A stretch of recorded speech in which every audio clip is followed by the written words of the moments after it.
when I first met with the foundation and became aware that your scholars were not working in your field.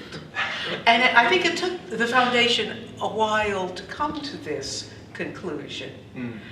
And at first, I wasn't quite sure that this was the right conclusion. But then it became quite logical, because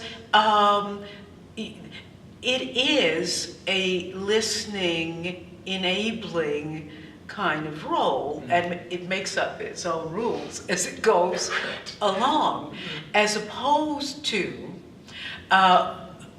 someone I would call more a sponsor, which is what you have when you are working with someone in the same field, and your direct job is to catapult them into the same kind of job that you have.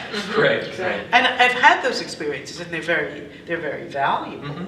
But this is a different kind of thing. Right. It has this sort of almost, I guess you'd say, estuary effect. I mean, where the interests of the scholars sort of flow into, I mean, all the pooled experience and and wisdom that the mentors have, and something that comes out of that is a new environment for new sorts of ideas and new kinds of experiences. I should probably also say that whereas you have a primary relationship with the scholars you're working with, and it may be one, it may be two, in the course of the events, you also meet a number of other scholars, and fairly quickly the people where you have some commonalities, either in research interest or life interest or methods, this becomes quite obvious and a very rich source of inspiration for the mentor, and I hope for the scholars.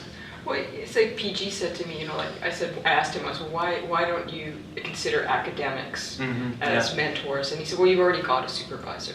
You don't need another supervisor. You want somebody who can engage with you in a sort of a broader context. And I think that's like what you're just pointing out. I mean, and even I would say that when you're interacting with other mentors who aren't, like, you're not partnered up with, and they have nothing to do with your field. In fact, can actually, the outcomes of just having conversations with them can yield some very surprising connections, and surprising for yourself, but also for the mentor. Right, absolutely. No, I think in a lot of the same ways. The relationship that we've developed in the course of the mentorship has sort of gone beyond what I expected. I mean, you come into it not really knowing what this is going to be all about. I mean, there's a certain amount you hear from other scholars, you hear through the foundation, but I mean, the actual experience, I think, differs a lot from person to person, and part of it's personal compatibility. I mean, that's bound to be a factor. I think also it's just, I mean, taking the time to really connect over things. I mean, I've appreciated us setting aside time throughout the mentorship. I mean, sometimes regularly and sometimes when schedules didn't permit, you know, at more irregular intervals to, I mean, just have a conversation over the phone.